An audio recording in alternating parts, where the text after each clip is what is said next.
তো ওই দিন শাওড়ি জানে যে বিয়ের দিন আমার জামাই খাতি পারে নেই, খাওয়াতে হবে এখন। কড় করে মুরগি, একেবারে নয়লে মুরগি, তারপরে আধা বয়সী মোরগ, তার আরও যা যা আছে অত্যাধুনিক, পদ্মার ইলিশ, পদ্মার খল্লা মাছ, তারপরে আইড় মাছ ইত্যাদি ইত্যাদি ভরপুর জোগাড় করছে। খাবে আজকে দুইজন, জামাই আব্দুর রহমান, মাইয়া সালেহা, এই দুইজনে খাবে, সাথে দুইজন আসলে। কিন্তু ঘটনাক্রমে জামাইয়ের কিছু ফাইলিও বন্ধু আছে, ফাইলিও বন্ধু আছে না, বাদামিয়া, কিছু বাদাল্য বন্ধু আছে। এরই 10-12টা জোটছে, দোস্ত সেদিন তো খাইছে সবাই, আমরাও খাইছি, তাই আজকে তো তোর জন্য ভালো হবে না, আমরা একটু যাবো। নাও ক্ষতি পারে না, একসাথে ইটালি থাই আইছে, গেছে, ঢুকে পড়ছে। খেয়াবার হয়ে আসবে, তাকায় রইছে রাস্তার দিক, আব্বা মা, এই যে আমার সালেহা আসে, আসতে আসতে দেয় যে হ্যাঁ ঠিকই সালেহা আসতেছে, সাথে 8-10 জন 12 জন বেশি লোক দেখা যাচ্ছে। মনে করছে এক খেয়ে পার হয়েছে তো অন্য দিক চলে যাবে, আসতে আসতে সব কটা বাড়ি ঢুয়ে পড়ছে। ওদিকে মুরগি রান্না হয়েছে মাত্র একটা, জামাই মাইয়ে দুইজনে এক মুরগি, এর বেশি আর কি লাগবে, সেই হারে পাক করছে। কোনো পাক বেশি হয় নাই আজকে, ওই দুইজনের জন্যই এক মুরগি আর ওই পরিমাণ সব কিছু। আর এই যে দল ধরে যে ঢুকে পড়ছে, এদের মেকআপ করবে কি দিয়া? জ্যৈষ্ঠী মাসের দিন, হ্যাঁ জ্যৈষ্ঠী মাসের দিন।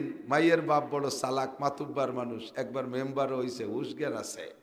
উনি কয় যে খাবার বাড়াবো না রে, মারিয়ে দেবো অন্য জায়গায়। বাড়ি ঢুকার সাথে সাথে এই মিয়ারা আইছে, তাড়াতাড়ি তাড়াতাড়ি পুত্র বাবারা আসছে। গাছ একজনের গাছে উঠাই দিছে, গাছে উঠাই দিয়ে সুপরিয়াম টকাম জাকি দিয়ে ফেলা, এই রদির মধ্যে আইছে, এদেরকে এই টকাম এদের মাখাই দিলি, এর গরম কেটে যাবে রে।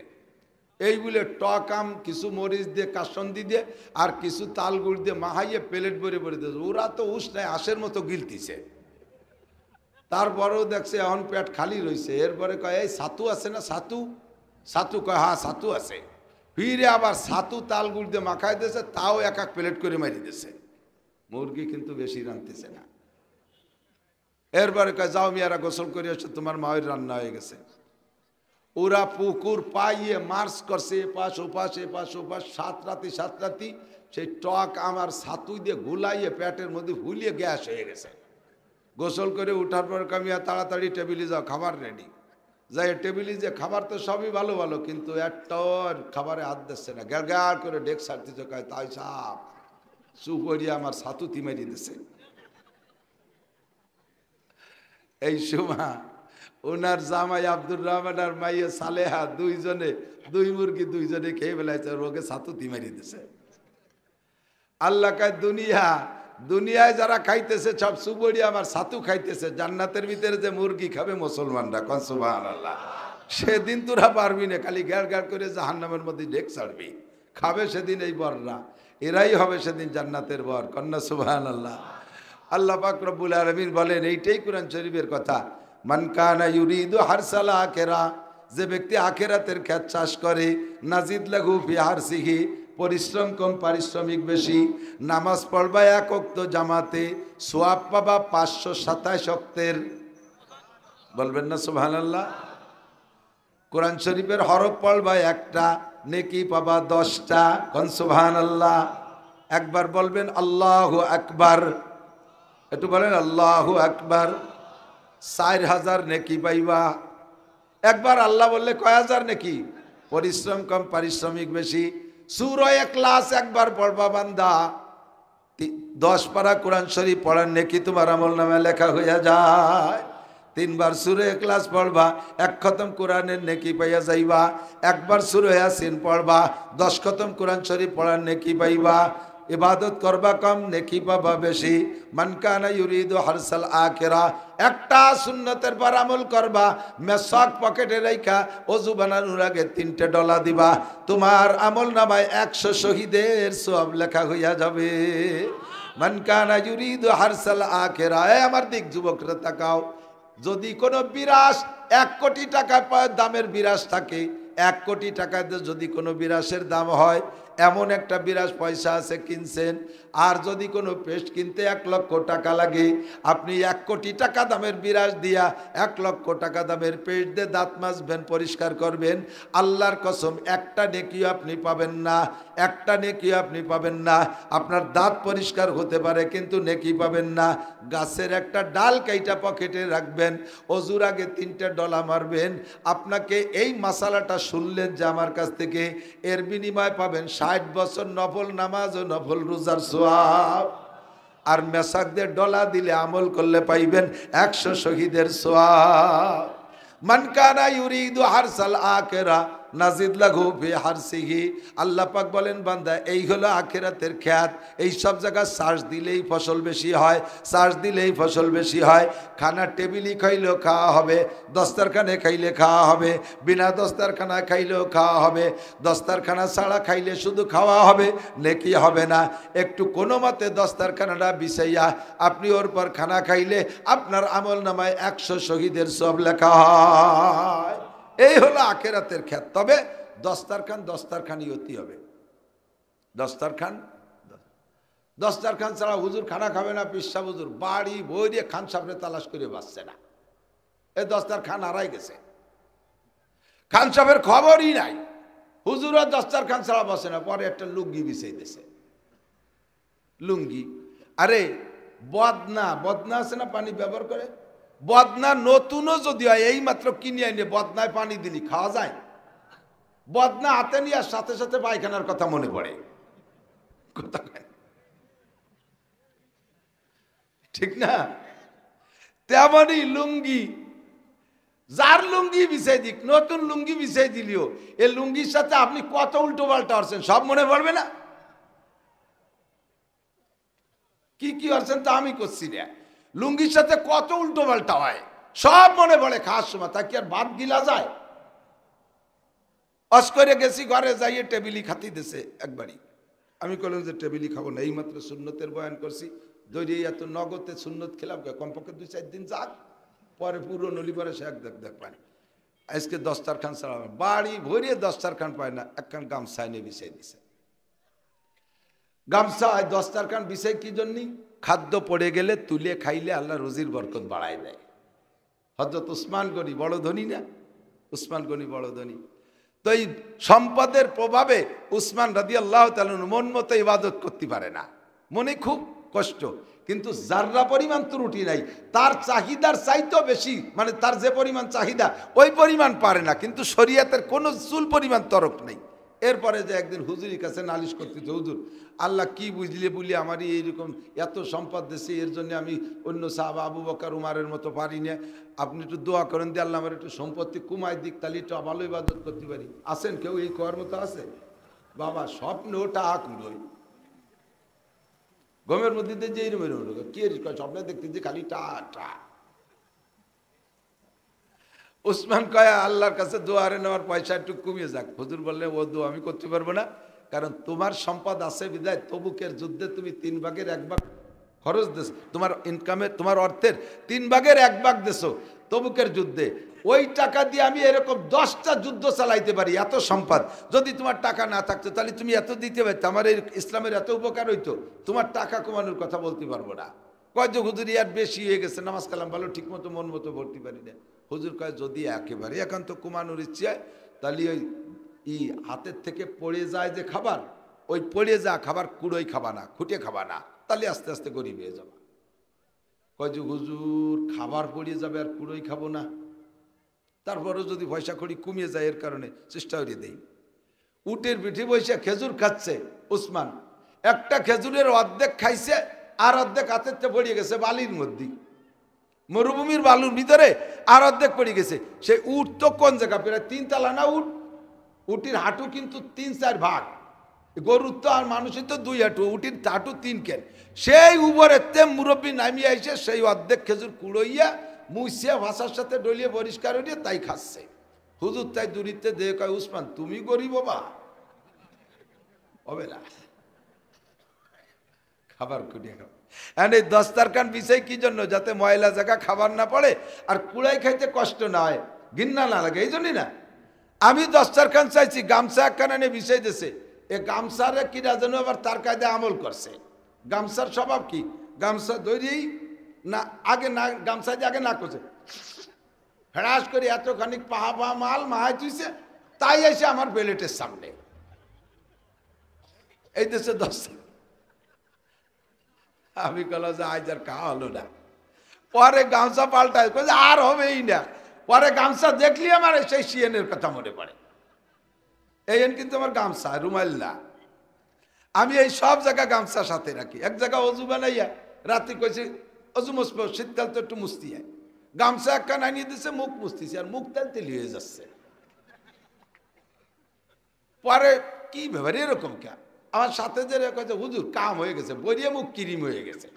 এই কেরা জানি অতখানি মাহাইছে, বইয়ে মুখ বইয়ে আমি লোশন মাহাইছি ডলি ডলিয়া। এটা আদবের খেলাফ। গামছা যদি কেউ দিতে হয় তাহলে তার নতুন গামছা দিতে হবে। আপনার ব্যবহার করা গামছা দেবেন না।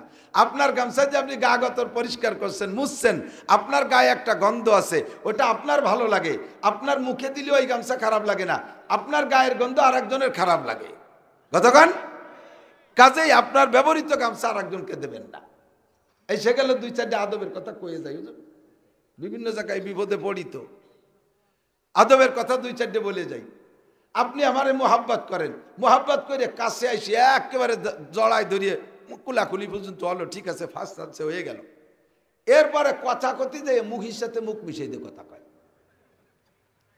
আমার মুখে গন্ধ আছে, এই গন্ধ আমি টের পাই না, আমার মুখের গন্ধ আপনি টের পান।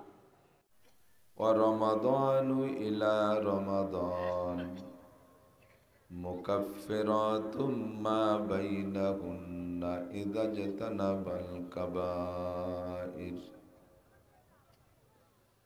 وعن أبي هريرة رضي الله تعالى عنه أنه قال قال رسول الله صلى الله عليه وسلم من يأخذ مني 5 خصال فيعمل بهن أو يعلم من يعمل بهن. فقال أبو هريرة أنا يا رسول الله. فأخذ بيدي فعدهن فيها فقال اتق المحارم تكن أعبد الناس وارض بما قسم الله لك تكن أغنى الناس وأحسن إلى جارك تكن مؤمنا وأحب للناس ما تحب لنفسك تكن مسلما ولا تكسر الضحك فإن كسرة الضحك تميت القلب أو كما قال عليه الصلاة والسلام. سبحانك لا علم لنا إلا ما علمتنا إنك أنت العليم الحكيم. اللهم أرنا الحق حقا وارزقنا اتباعه وأرنا الباطل باطلا وارزقنا اجتنابه. সকলে বলি আমিন। মাহফিলের শেষ প্রান্তে চলে আসছি, দোয়া হবে। দোয়ার আগেও পরে দুরূদ শরীফ পড়লে দোয়া কবুল হয়। আমরা দুরূদ শরীফ একটু আগেই পড়ে নেই, সবাই জবান খুলে দুরূদ ইব্রাহিমি পড়ব। পড়নেওয়ালার উপরে এই মুহূর্তে 10টি রহমত নাজিল হবে। আমল নামা থেকে আল্লাহ তাআলা 10টি গুনাহ মুছে দিবেন, নতুন করে আমল নামায় 10টি নেকিও লিখে দেওয়া হবে। কাজেই সবাই জবান খুলে পড়ে নেই, আল্লাহুম্মা সাল্লি আলা মুহাম্মাদিন ওয়া আলা আলি মুহাম্মাদ কামা সাল্লাইতা আলা ইব্রাহিম ওয়া আলা আলি ইব্রাহিম إنك حميد مجيد اللهم بارك على محمد وعلى آل محمد كما باركت على إبراهيم وعلى آل إبراهيم إنك حميد مجيد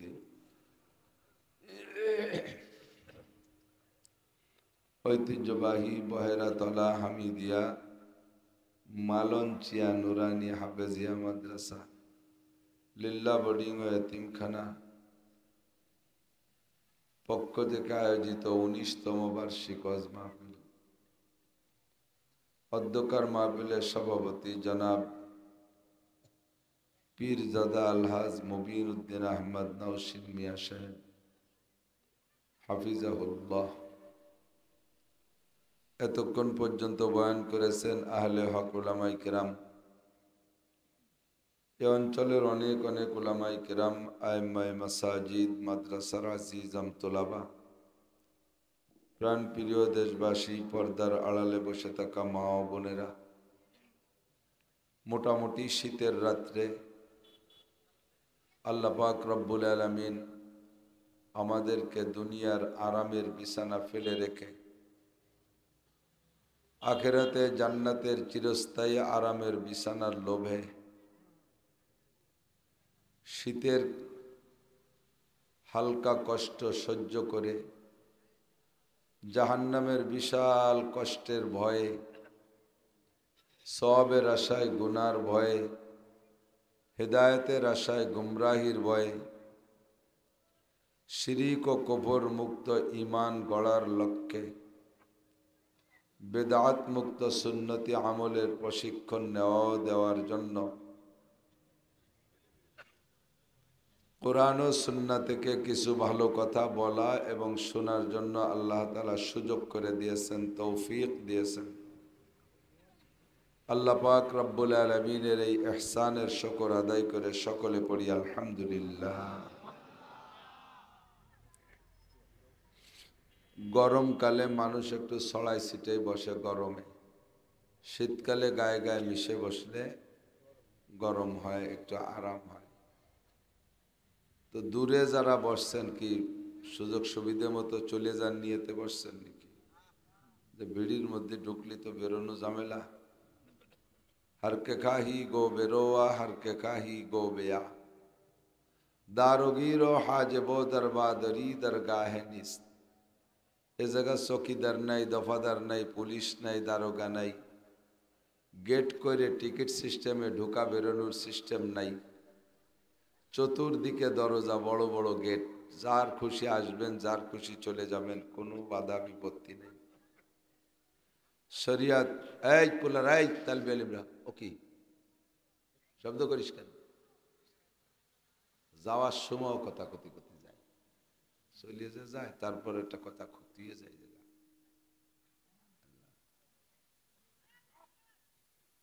ইসলামের ভিতরে লা ইকরাহা ফিদ্দিন, ধর্মের ব্যাপারে কোনো জবরদস্তি নাই। আল্লাহ উন্মুক্ত করে দিয়েছেন, স্বাধীন করে দিয়েছেন।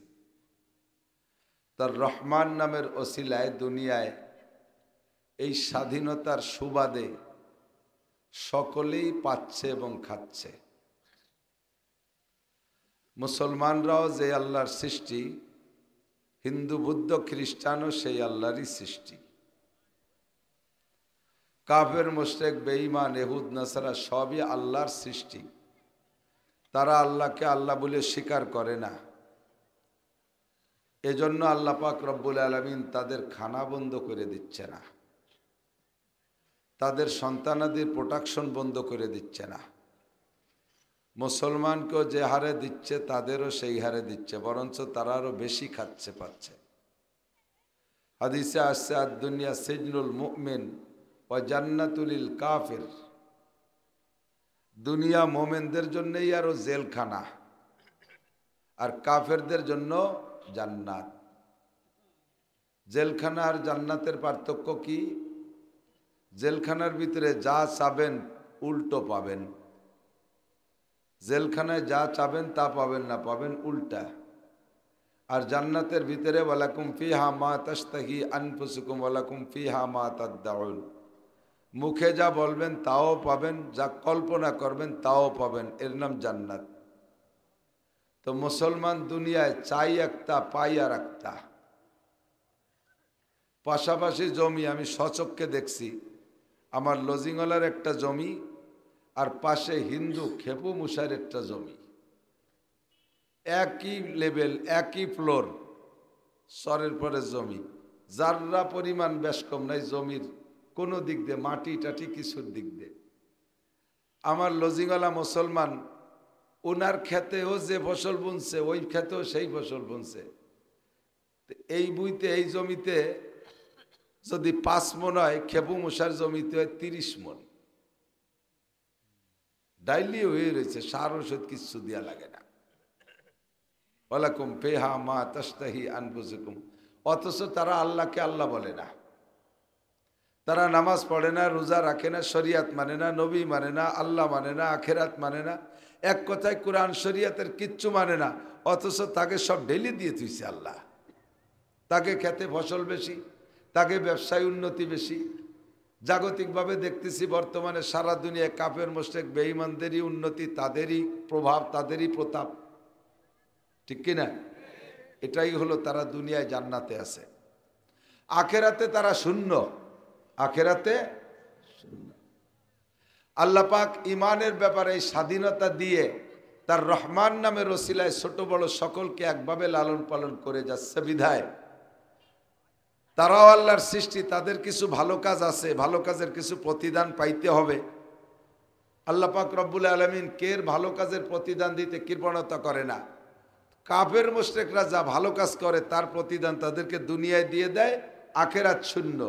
মান কানা ইউরিদু হারসাল আখিরা নাজিদ লাহু ফি হারসি ওয়া মান কানা ইউরিদু হারসাদ দুনিয়া নুতিহি মিনহা ওয়া মা লাহু ফিল আখিরাতি মিন নাসিব।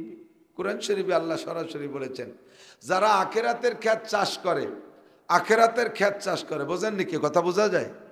আখিরাতের ক্ষেত কি পদ্মাশ্বরে, শিবচরের মাঠে? আখিরাতের ক্ষেত কোন জায়গা? সব জায়গা। আখিরাতের ক্ষেত সব জায়গা। বডির মধ্যে আখিরাতের ক্ষেত, সংসারের মধ্যে আখিরাতের ক্ষেত, সমাজের মধ্যে আখিরাতের ক্ষেত, অর্থনীতির মধ্যে আখিরাতের ক্ষেত, রাজনীতির মধ্যে আখিরাতের ক্ষেত, আন্তর্জাতিক নীতির মধ্যে আখিরাতের ক্ষেত, সব জায়গা আখিরাতের ক্ষেত আছে। আখিরাতের ক্ষেত হলো আল্লাহ পাক বলেন, মা আতাকুমুর রাসূলু ফাখুযুহু ওয়া মা নাহাকুম আনহু ফান্তাহু। আমার রসুল যেটা যেভাবে ধরতে বলে ওইটাকে ওইভাবে ধরো, আর যেটা যেভাবে ছাড়তে বলে ওইটাকে ওইভাবে ছাইড়া দাও। তাই ব্যক্তিগত জীবনের বিষয় হোক, পারিবারিক জীবনের বিষয় হোক,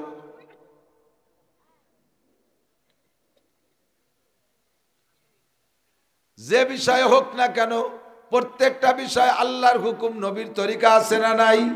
একটু স্বীকার করেন, আছে না নাই? আপনার যে কাজে হাত দেবেন ওই কাজের মধ্যে দুইটা দিক দেখবেন, একটা দিক আছে বৈধ আর একটা দিক আছে অবৈধ। বৈধ কাজ নবী আদেশ করেছেন, অবৈধটা নিষেধ করেছেন। বৈধটাকে নবীর সিস্টেম অনুযায়ী, তরিকা অনুযায়ী করা, এর নাম হলো আখিরাতের ক্ষেত চাষ করা। আল্লাহ পাক বলেন, যারা আখিরাতের ক্ষেত চাষ করবা, পরিশ্রম করবা কম, পারিশ্রমিক পাবা বেশি, ডিউটি করবা কম, বেতন পাবা বেশি, ইবাদত করবা কম, নেকি পাবা বেশি, আমল করবা কম, সওয়াব পাবা বেশি। আখিরাতের ক্ষেত আমি আল্লাহ তাআলা বাড়াইয়া দেব। ওমান কানা ইউরিদু হারসাদ দুনিয়া, যে ব্যক্তি আখিরাতকে অস্বীকার করে, আখিরাতকে তুচ্ছ মনে করে, বলকে একেবারে অস্বীকার কইরা দুনিয়াকেই প্রাধান্য দিয়েছে, দুনিয়া নিয়ে কামলা কামলি করে, আল্লাহ কয় তাকে দুনিয়া দেব না তা না, নুতিহি মিনহা, এ দুনিয়া তাকে একটু দেব, তবে আমা লাহু ফিল আখিরাতি মিন নাসিব, আখিরাতে কিছুই তারে দেয়া হবে না, আখিরাতে কিছু পাবে না। আপনারা আপাতত কম খাচ্ছেন, কম পড়তেছেন, সব কিছু কমের মধ্যে আছেন, আর ওরা সব কিছু বেশি। কাফের মুশরিকের সব কিছু, বর্তমানে বিশ্বে প্রভাব প্রতাপ মুসলমানের বেশি না কাফেরের বেশি? কাফেরের বেশি। সারা দুনিয়ার ছুটা ঘুরছে আমেরিকার বদমায়েশ ওই মুরব্বীরা, ঠিক কিনা? আর তাদের পোষ্যপুত্র ইসরায়েলের নেতানিয়াহু সাড়ে শয়তান, সাড়ে হারামজাদা। এই আর ভালো বাংলা ভাষী দেখি, মধ্যপ্রাচ্য সহ গোটা দুনিয়াকে জ্বালায় দিচ্ছে। ও মুসলমান না কাফের? নামে মাত্র ইহুদি, বলকি কিন্তু সেই অরিজিনাল ইহুদি তো এখন নাই। আর অরিজিনাল ইহুদি থাকলেও সেটা কাফের। যে কোরআন মানে না, আমাদের নবী মানে না, সে কাফের। সে কি? জ্বালাই খাচ্ছে, দুনিয়ার মাতুব্বারি তারা করে খাচ্ছে। তা আমরা মুসলমানরা এত আল্লাহরে কই, আমাকে কি আল্লাহ একটু কিছু দেবে না? আল্লাহ কয় তোমাদের যা দেওয়া দরকার যতটুকু হইলে বাইসে থাকতে পারো অতটুকু দেব, বাকি সব রয়েছে তোমাদের পরে। তোমরা সেই সময় দেখবা বস্তা ভরে নিয়ে জান্নাতে যাও, আর ওরা শূন্য হাতে জাহান্নামে যাবে। সেই দিন খেলা হবে। এখন তো বাংলাদেশে খেলা হবে চলতেছে, কিরা যেন কবে কইছে খেলা হবে, তা এটা প্রবাদ হয়ে গেছে, খেলা হবে। আল্লাহ হেফাজত করুক। মাঝে মাঝে বিয়েতে যান না, বিয়েতে বরযাত্রী, বিয়েতে যান বরযাত্রী, বরযাত্রী যান যারা যারা যারা বিয়ে করছেন তারা তো একসময় একদিন বর হয়েছিলেন, পরে তো বরযাত্রী হওয়া লাগে। আর তো ডেলি ডেলি বিয়ে ওরা নসিবই হয় না। তো বরযাত্রী যারা যায় ওই দিন বর যায় তো বউ আনতে, যাত্রীরা যায় কি আনতে? যাত্রীরা যায় খাইতে, ঠিক না? 500 যাত্রীর খানা ও শিলাকে বর, বর ভ্যান চালাইনে, রিক্সা চালাইনে, যাইলে জিয়ে নি যত দুর্বল হোক আর যাত্রী যত দামি দামি হোক না কেন, বর যদি না যায় যাত্রীকে জন্য গেট খুলবে? যদি কন যে বরের তো পাতলা পায়খানা হয়েছে, ও আসতে পারি না, আমাকে ভাটাই দিয়েছে, জাটাই দিয়ে বড় তাড়াবে বেটা। বর ছাড়া খাতি আইসিস, দেবে খাতি? ঢুকতেই দেবে না। ওসিলা বর, বরের জন্য অ্যারেঞ্জও বেশি হয়। আমাদের দেয় ছোট ছোট প্লেটে, ঠিক না? যাত্রীকে বররে দেয় সে তবলিগির এত বড় এক থাল বইরে, ওরে বাবা, সে আইডিয়ে সিং সহ মাথা উঠে দিয়েছে একটা। আজ তো ছাগল জিব্বে কামড়ায় ধরে কাইতে শুয়ে রয়েছে, মুরগিরে 4 পাও দিয়ে খাড়া হয়ে যেতেছে। এত বড় বড় ডিম, এক ডিম পারতে 2-3 মুরগি লাগে। কোন জায়গাতে জোগাড় আল্লাহ জানে। 40-50 প্রকারে ফিটিয়ে ও পায় বেশি, কিন্তু ওই পরিমাণ কেউ দিন খায়? ও খায় অত? একটু একটু খায়, রুমালির নিচে যে মুহি দেয় তা আবার লজ্জাতে বা বেয়ে পড়িয়ে যায়। ওর তাও আসাইলে ভাসাইলেরা কাড়িয়ে কুড়িয়ে খেয়ে বেলায় দেয়, ঠিক না? ও তো খাতেই পারে না, ওর তা কাড়িয়ে কুড়িয়ে খেয়ে বেলায় দেয়। ওদিন খায় বরযাত্রীরা, ঠিক কিনা? সাউরিও জানে আমার জামাই আজকে খাইতে পারে নাই, আমার জামাই আজ খাইতে পারে নাই, কারণ ও যাও পারতো, ওর নজর রয়েছিল ঘরের মধ্যে। কারণ বাবি দেখাই আবার ননদ না বেসে, এরকম একটা বিপদ তো চলতেছে।